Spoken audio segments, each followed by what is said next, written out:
V roce 2025 se varování ekonoma Richarda Wolfa stala nemožná ignorovat. To, co popisuje, není jen pokles nebo přechodná recese. Je to hlubší, temnější a mnohem více strukturální kolaps. Podle Wolfa americká ekonomika trpí chronickým, celosystémovým kolapsem, který se budoval roky a nyní vstupuje do kritické fáze.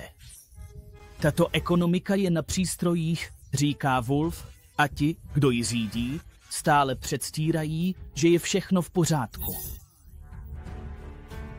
Krize, která je jádrem jeho sdělení, je systémová, nikoli náhodná nebo výjimečná nehoda. Je zabudovaná do systému, navržená tak, aby selhala. Ukázalo se, že odborníci se opět mýlili. Abychom pochopili Wolfovo varování, musíme se podívat na opakující se cykly destrukce, které zdůrazňuje krach v roce 1929, kolaps v roce 2008, recesi během covidu. Každá z těchto událostí, tvrdí, měla být varováním. Místo toho ale přišly záchranné balíčky, náplasti a návrat k běžnému provozu. Nejde o sérii nešťastných událostí, varuje Wolf. Ak to ten systém funguje, boom, krach, až se ten krach stane nevratným. V roce 2025 je dluh všude přítomný a stále roste. Dluh domácností dosáhl rekordní výše 1,794 bilionu dolarů, což zahrnuje nafouknuté hypotéky i predátorské dluhy na kreditních kartách. Rodiny se uchylují k nekonečnému zadlužování, aby si mohli dovolit základní potřeby jako nájem, jídlo a energie. Nemějte obavy, Wall Street je pořád bohatý. Mezitím státní dluh překročil 36,3 bilionu dolarů, přičemž jen v roce 2024 bylo na úrocích zaplaceno 881 miliard, a to ani nepočítáme studentské půjčky, lékařské dluhy nebo bankroty měst. Jsme země, která jede na dlužní úpisy, poznamenává Wolf, a nikdo si neověřuje čísla. Nejde jen o čísla, jde o lidi. Reálné mzdy stagnují nebo klesají, a to i přes rostoucí produktivitu, firemní zisky a odměny pro vedení. Ve skutečnosti většina pracovníků v roce 2025 vydělává po zohlednění inflace méně než před 10 lety. Bohatství se vytváří, upozorňuje Wolf, ale jde jenom nahoru. To vytváří hluboce nerovný systém, kde 90% lidí bojuje o přežití, zatímco horní 1% hromadí majetek. Ale jasně, pojďme za to obviňovat média. Zatímco lidé trpí, politici předstírají, hledají obětní beránky a odvádějí pozornost tématy jako imigrace, zahraniční nepřátelé nebo kulturní války. Cokoliv, jen aby se nemuseli zabývat ekonomikou. Wolf to nazývá rétorikou odmítání, tedy odmítáním postavit se faktům nebo přiznat závažnost situace. Jak říká, je jednodušší někoho obvinit, než změnit systém, který je dohnal k zoufalství. Než se k tomu dostaneme, potřebuji vaši pomoc. Snažím se do konce roku dosáhnout 50 000 odběratelů a potřebuji vaši pomoc. Budu opravdu vděčný, když dáte odběr a podpoříte mě. Situace v roce 2025 se netýká jen vnitřních nepokojů. Jde o globální posuny. Blok BRICS Brazílie, Rusko, Indie, Čína a Jihoafrická republika získává ekonomický, diplomatický a dokonce i vojenský vliv. Rozšiřují se, obchodují v měnách mimo dolar a zakládají paralelní instituce, zatímco Washington zůstává v popření. Sledujeme pomalý konec americké dominance, říká Wolf. Ukázalo se, že odborníci se opět mýlili. Protektivistická opatření problém jen zhoršila. Cla, obchodní hrozby a masové deportace ekonomiku neposilují. Naopak ji dusí, snižují investice, vytvářejí nejistotu a odcizují spojence. Wolf tvrdí, že jde o zoufalé manévry vedení, které nemá jiný plán, než udržet si kontrolu. Wolf však zdůrazňuje, že kolaps není nevyhnutelný. Dá se mu vyhnout, ale to vyžaduje radikální změnu, nedrobné reformy nebo úpravy úrokových sazeb. Je potřeba zásadně přestrukturovat rozdělení bohatství, ocenění práce a mechanismy moci. Vyzkoušeli jsme sliby kapitalismu, prohlašuje. Čekali jsme, trpěli jsme, doufali jsme, ale je čas přestat doufat a začít měnit. Důkazy jsou ohromující. Střední třída je zdecimovaná. Zajištěné stáří je iluze a zdravotní péče je nedostupná. Náklady na vzdělání jsou dravé, zatímco firemní zisky dál raketově rostou. Wolf to označuje za ekonomický kanibalismus, systém, kde se zisk rozšiřuje tím, že požírá budoucnost. A v roce 2025 už ta budoucnost trpí. Ale jasně, pojďme to svést na média. Jeho navrhované řešení je demokratizovat ekonomiku, znovu nastolit kontrolu pracovníků, investovat do družstevních podniků a získat zpět veřejnou infrastrukturu. Prosazuje, aby se smysl výroby přesunul od zisku k lidským potřebám, a tyto myšlenky nepředstavuje jen jako prázdné slogany, ale jako skutečné strukturální alternativy. Podle Wolfa je to jediná cesta ven. Jenže odpor je obrovský. Mediální konglomeráty umlčují nesouhlasné názory. Politické elity potlačují opozici a miliony Američanů, zatížených každodenním bojem o přežití, nemají sílu se organizovat. Přesto Wolf věří, že změna nevzejde z Washingtonu, ale ze spodu od pracujících, studentů a komunit, které se organizují proti vystěhování, hladu, dluhům a vykořisťování. Neprezentuje to jako optimismus, ale jako krajní nutnost. Tvrdí, že systém dosáhl svého limitu klimatická nestabilita, ekonomická nejistota a politická polarizace se všechny spojují. Co se stane dál, závisí na naší společné akci. Nebojte se, Wall Street je pořád bohatá. Wolfovo poselství není o blížící se zkáze, ale o naléhavé nutnosti. Pokud nevybudujeme něco lepšího, varuje, kolaps vytvoří něco horšího.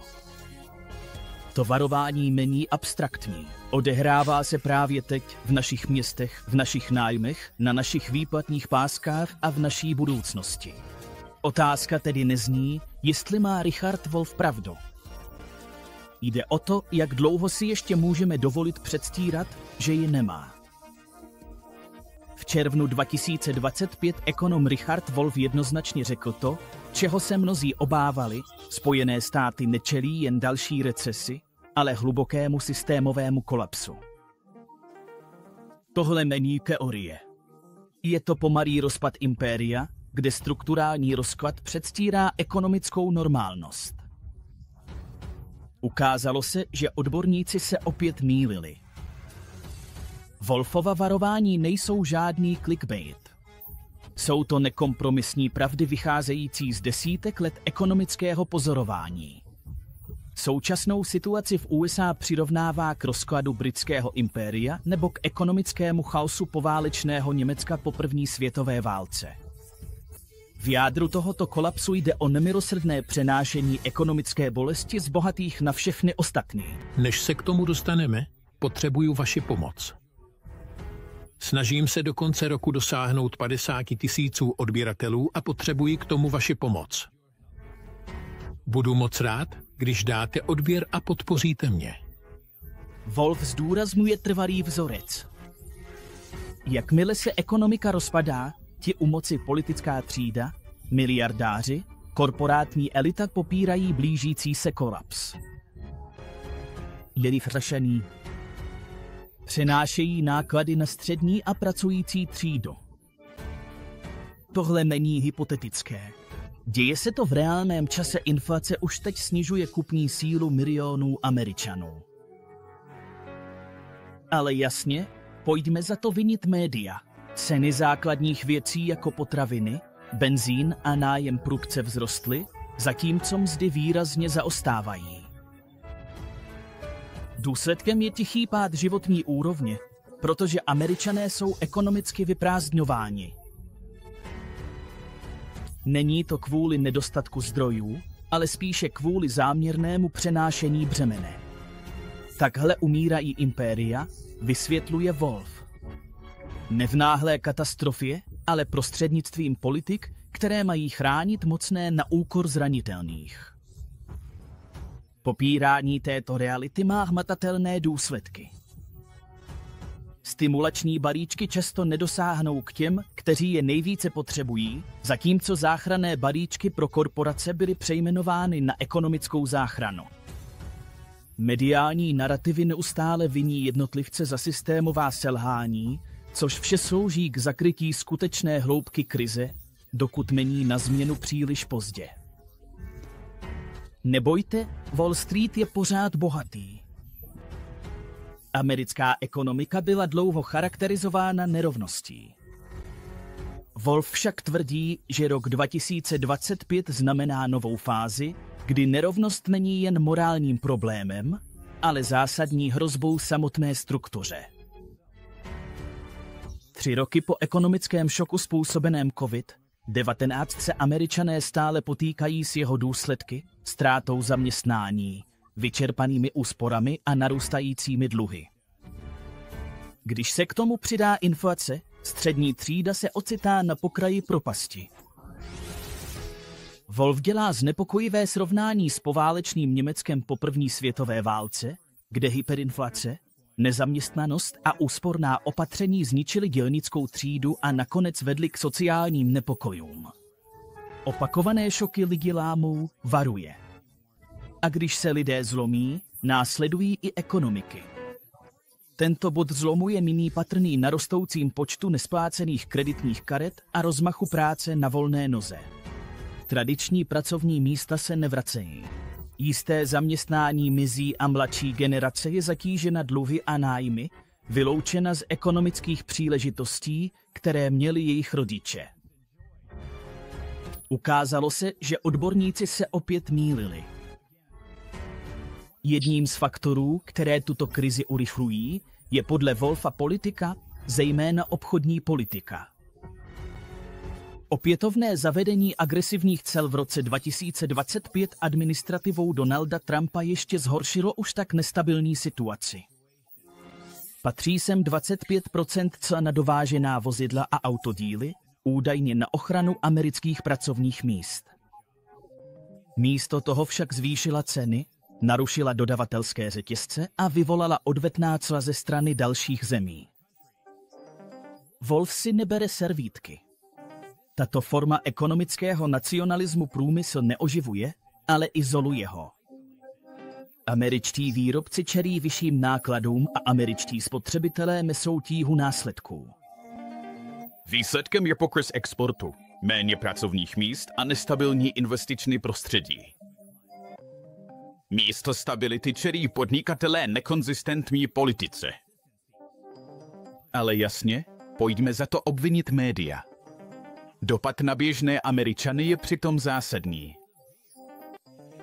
Ceny aut vzrostly téměř o $2000. Tovární projekty byly zastaveny a města na středozápadě, kterým byla slíbena obnova, teď zažívají propouštění. Wolf to popisuje jako škatulata, kdy nacionalistická rétorika zakrývá úpadek ekonomické jistoty. Wolfovi nejde jen o vnitřní politiku, ale i o postavení Ameriky ve světě. V roce 2025 budou země BRICS Brazílie, Rusko, Indie, Čína a Jižní Afrika dohromady tvořit větší podíl na světovém HDP než USA a jejich spojenci, což je historický zlom. Amerika, která byla kdysi neotřesitelnou ekonomickou supervelmocí, je teď součástí upadajícího ekonomického bloku. Nebojte, Wall Street je pořád bohatý. Wolf si všímá jasných ukazatelů. Impéria padají, když už nemohou diktovat pravidla obchodu. USA jsou čím dál méně schopné prosazovat svůj vliv prostřednictvím institucí jako MMF, dvojité WTO nebo dokonce i svých tradičních spojenců.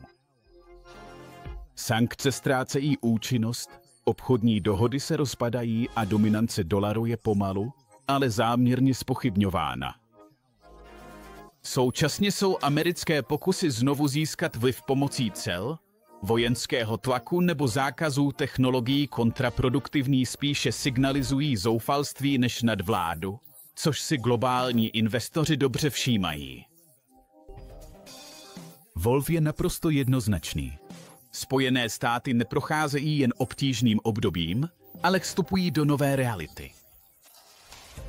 Popisuje strukturální krizi, která je vyvrcholením desetiletí rozhodnutí upřednostňujících krátkodobé zisky před dlouhodobou odolností. To zahrnuje finanční spekulace místo výroby, monopoly místo konkurence a úsporná opatření místo investic do lidí. Ukazuje se, že odborníci se opět mýlili. Podívejte se na data. Spotřebitelské dluhy jsou na rekordních hodnotách, náklady na zdravotní péči stále rostou a splácení studentských půjček bylo po krátké pauze opět obnoveno. Bezdomovectví ve velkých městech narůstá a i lidé s vysokými příjmy mají problém koupit si vlastní bydlení. Pod povrchem se základy ekonomiky rozpadají. Veřejná infrastruktura, jak fyzická, tak sociální, se rozpadá. Od podfinancovaných škol po rozpadající se mosty, Amerika čím dál víc připomíná zraněnou říši v úpadku. A tohle, tvrdí Wolf, je systémový problém, necyklický. Wolf varuje, že tvůrci politik honí iluze. Oživení akciového trhu je pro 90% Američanů, kteří nevlastní žádné významné akcie. Naprosto bezvýznamné a růst HDP je zkreslený hrstkou korporátních gigantů. Zvyšování úrokových sazeb federálním rezervním systémem v boji proti inflaci je drtivé pro nájemníky a malé podniky. Tyto povrchní ukazatele zakrývají hlubší rozpad. Ale jasně, pojďme to svést na média. Reálné mzdy klesají, nejistota zaměstnání roste a sociální soudržnost se rozpadá.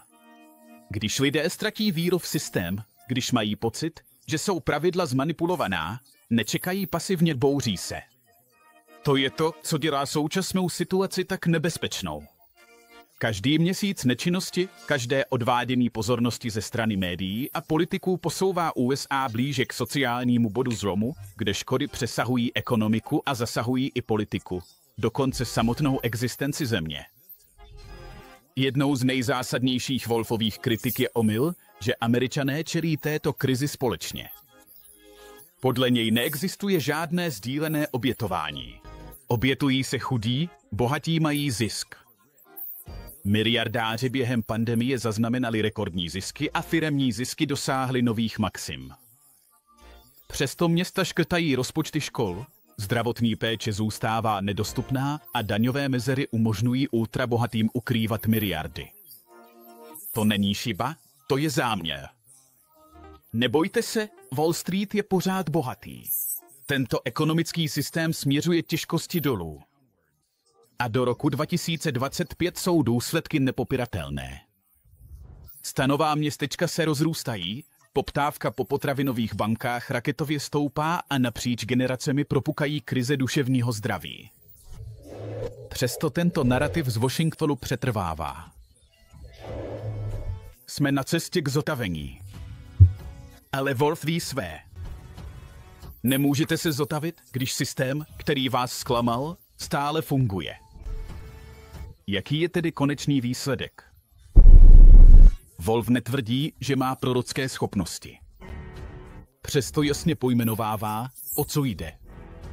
Pokud budou současné trendy pokračovat, pokud se bude prohlubovat nerovnost, investice budou klesat a demokracie zůstane podřízena bohatství, USA čeká krize nevídaných rozměrů.